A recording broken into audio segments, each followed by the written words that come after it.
Halo para pendengar, dimanapun kalian berada. Balik lagi ke konten pembahasan Overlord. Dan kali ini gue kepengen ngelanjutin konten trivia Overlord. Ini adalah konten buat kalian yang suka dengan lore Overlord dan pengen tahu beberapa informasi random untuk menambah pengetahuan kalian mengenai Overlord. Informasinya bisa dibilang pendek-pendek, makanya gue nggak bisa bahas di video yang terpisah. Jadinya harus gue satukan di konten trivia ini.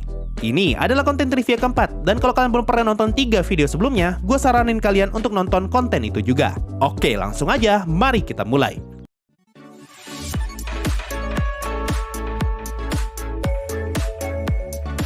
Trivia pertama, tragedi message. Kalau kalian baca volume 10 dan volume 11, kita diberitahu kalau Fludar sangat berhati-hati ketika menerima message dari Ainz. Bahkan di volume 10, Fludar sampai mengatur password yang harus Ainz sebutkan, agar Fludar tahu kalau orang yang menghubunginya saat itu beneran Ainz. Masuk volume 11, bukannya makin santai, Fludar justru semakin hati-hati. Bahkan Ainz harus teleport dulu di hadapannya Fludar, baru Fludar bisa percaya kalau yang ngomong saat itu adalah Ainz.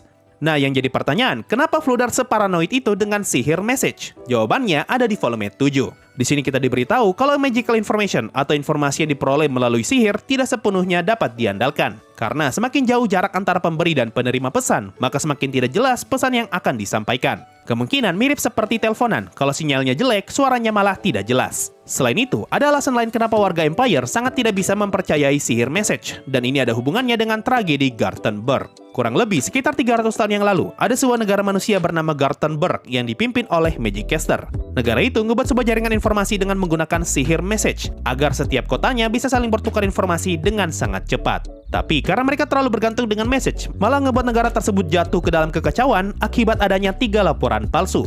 Kejadian ini menciptakan perang antar kota, dan pada akhirnya mereka pun diserang oleh monster dan para demi-human sehingga ngebuat negara tersebut runtuh. Selain itu, ada juga kisah yang dinyanyikan para bard tentang seorang suami yang membunuh istrinya karena dia menerima message kalau istrinya selingkuh, tapi ternyata itu adalah informasi palsu.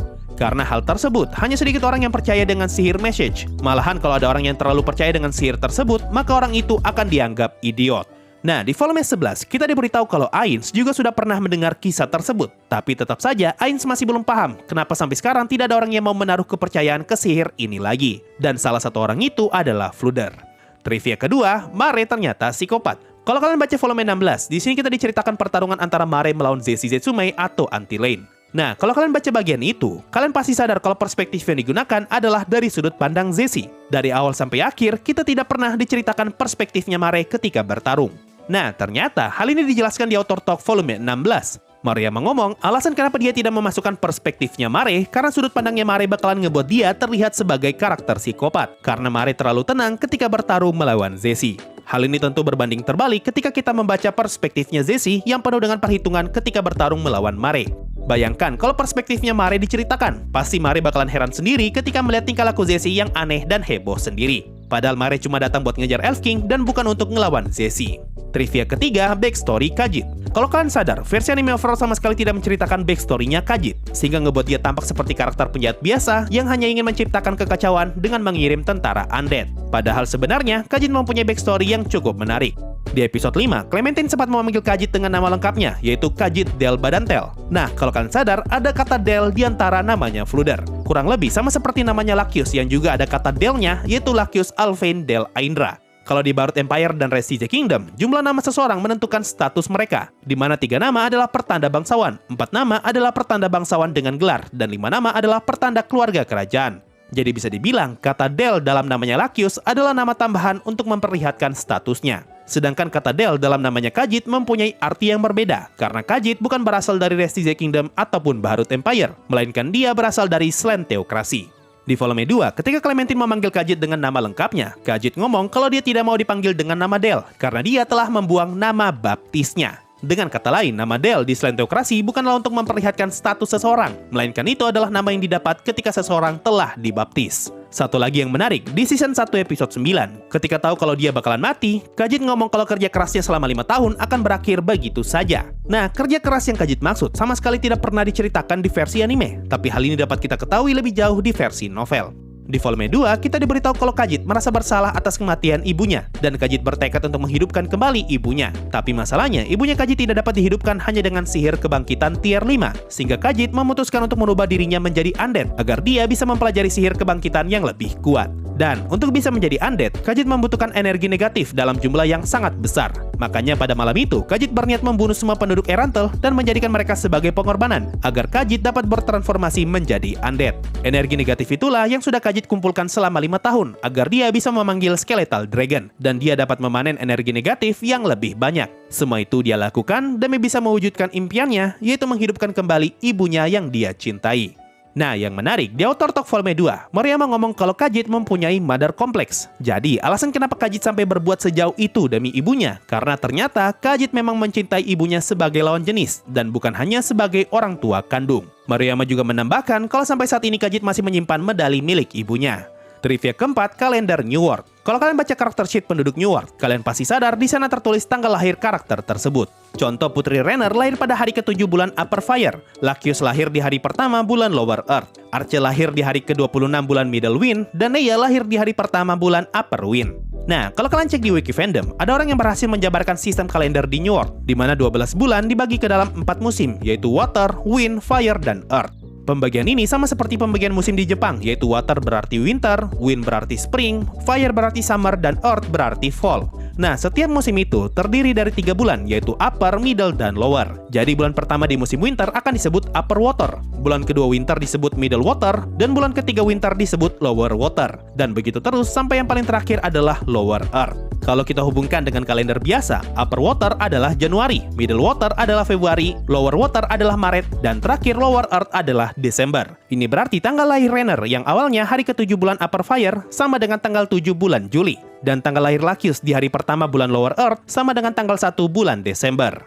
Nah, ternyata setiap ras di Overlord mempunyai sistem penanggalannya masing-masing, dan yang gue jelaskan tadi adalah sistem penanggalan bagi umat manusia. Hal ini bisa kita lihat di karakter sheet karakter non-human. Contoh karakter bernama Buser lahir pada 10 Horn of Gold atau hari ke-10 tanduk emas. Lalu karakter BBZ lahir pada hari ke-98 Winter. Lalu Platinum Dragon Lord lahir pada malam bintang jatuh atau Night of the Falling Star. Dan karakter Gogin lahir pada Sword of Star Second Star atau bintang pedang bintang kedua. Lanjut, trivia kelima, kekuatan New Ainz All Gone. Kalau kalian baca novel Overlord bonus volume yang bercerita mengenai masa lalunya Evil Eye, di bagian ending kita diberitahu kalau Satoru atau Ainz telah berpetualang mengelilingi New World untuk mencari world class item bersama dengan Keno atau Evil Eye dan para member New Ainz All Gone yang telah dia bentuk. Lalu novel ini ditutup dengan kabar kalau Keno mendengar kemunculan sebuah sarang iblis yang telah melenyapkan beberapa negara di sekitar, dan sarang itu bernama Makam Besar Nazarik. Nah, di Author Talk volume ini, Moriyama menjelaskan mengenai kemungkinan yang akan terjadi jika saja para member New Ainz All Gone bertarung melawan para Pleiades. Moriyama ngomong kalau saja Satoru mau berbagi pengetahuannya dengan New Ainz All Gone, maka mereka dapat menghabisi para Pleiades sendirian tanpa bantuan Satoru. Mereka akan menjadi dream teamnya dunia ini, tapi ini hanya akan berlaku jika tidak ada makhluk kuat lain yang bergabung dalam pertempuran. Nah, kalau kita analisa kalimat ini, sepertinya Keno beserta para member New Ainz All Gone yang lain dapat menang melawan para Pleiades, asalkan Sebas dan Aurelie Omega tidak ikutan turun dalam pertarungan, karena cuma mereka berdua yang mempunyai level 100 di Pleiades. Ditambah jumlah anggota New Ainz All Gone kalau kita tidak menghitung Satoru adalah 6 orang, sama seperti jumlah Pleiades jika kita tidak menghitung Sebas dan juga Aurelie Omega. Kita sendiri sudah melihat sekuat apa Evil Eye ketika dia bertarung melawan Entoma di Season 2. Tapi Evil Eye juga terlihat kesulitan ketika dia harus bertarung melawan Chizu dan Yuri secara bersamaan. Jadi memang masih mungkin bagi Ken atau Evil Eye untuk bisa menang melawan Pleiades, asalkan dia mendapatkan informasi yang tepat, perlengkapan yang tepat, dan juga mempunyai tim yang cocok untuk diajak bertarung. Trivia ke-6, saudaranya Rainer. Seperti yang kita lihat di anime, King Ramposa mempunyai 3 anak, yaitu Pangeran Babro, Pangeran Zanak, dan juga Putri Rainer. Tapi sebenarnya, King Ramposa masih mempunyai anak yang lain. Di volume 3, kita diperlihatkan pertemuan antara Putri Rainer dan juga King Ramposa III. Lalu kita diberitahu kalau Putri Rainer adalah putri ketiga dari keluarga kerajaan. Berhubung sekarang Rainer telah berusia 16 tahun, maka sudah waktunya bagi Rainer untuk menikah. Lalu setelah Rainer pamitan, King Ramposa ngomong kalau setidaknya dia ingin membiarkan satu anak perempuannya untuk dapat hidup bebas. Cuma masalahnya, anak perempuannya yang lain akan memarahi dirinya karena dianggap pilih kasih. Nah, dari kalimat ini, kita pun tahu kalau Rainer bukanlah satu-satunya tuan putri di keluarga kerajaan Resize Kingdom. Jadi sebenarnya King Ramposa mempunyai 5 orang anak, 2 anak laki-laki yaitu Pangeran Babro dan Zanak, serta 3 anak perempuan yaitu Rainer dan 2 orang kakak perempuan yang tidak diketahui namanya. Berhubung anak perempuan yang lain sudah menikah, makanya yang tersisa di kastil hanyalah Renner seorang diri. Dan karena King Ramposa terlalu sayang sama Renner, makanya sampai akhir Putri Renner masih belum dinikahkan dengan siapa-siapa. Ini juga jadi alasan kenapa Renner sempat membuat kesepakatan dengan Marquis Raven agar dia bisa dinikahkan dengan anaknya Marquis Raven. Karena cuma ini satu-satunya cara agar Renner dapat hidup tenang bersama dengan Climb. Lanjut trivia terakhir, misteri Gagaran. Kalian pasti tahu karakter Gagaran, karakter perempuan berotot dengan armor berat dari kelompok petualang Blue Rose. Nah, yang menarik, Gagaran ternyata menyimpan banyak sekali misteri. Kalau kalian baca karakter sheet-nya, tertulis kalau Gagaran mempunyai julukan sang warrior cantik yang penuh misteri. Bahkan lokasi, tanggal lahir, dan hobinya pun ditulis sebagai misteri. Di deskripsi tertulis kalau Gagaran adalah wanita yang penuh dengan misteri. Nama Gagaran yang dia gunakan pun bukanlah nama asli dan hanya nama samaran. Bahkan sama sekali tidak ada yang tahu latar belakang dan masa lalu Gagaran, termasuk teman dekatnya sekalipun.